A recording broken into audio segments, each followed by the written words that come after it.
आज या ठिकाणी चिंचोली गुरव ते गारपीट ते मालदार रोड हा रस्ता पण PMJSY मधनं मंजूर झाला होता व या कामाचं कॉन्ट्रॅक्ट जे आहे आपले जगताप साहेबांना भेटलं होतं आणि या कामाची जो दर्जा आहे तो अतिशय खालच्या दर्जाचा असल्यामुळं आम्ही ह्या रस्त्याच्या कामाला विरोध केला होता व हे काम बंद पाडले होते।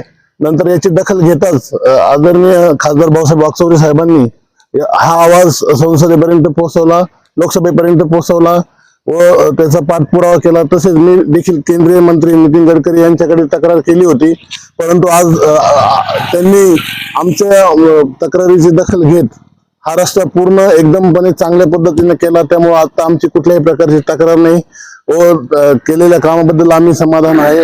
यातनं आम्ही आदरणीय आमचे नेते आदरणीय बाळासाहेब थोरात साहेब व आदरणीय शिर्डी लोकसभेचे खासदार भाऊसाहेबजी वागचौरे, त्याचप्रमाणे जी आपली मीडिया आहे, सोशल मीडिया आहे, सरपंच माझा चॅनल असेल, जनसंवाद चॅनल असेल, यांनी आंदोलनाचा आवाज बुलंद केला। त्याचप्रमाणे आमचे गुरुवारी हरिभाऊ दिघे सर यांनी देखील भरपूर याच्या प्रसिद्धीसाठी प्रयत्न केला व हे काम सरकारच्या लक्षात आणून दिलं व या कामाची दुरुस्ती झाली। त्याबद्दल आम्ही चिंचोलीकर समाधानी आहोत।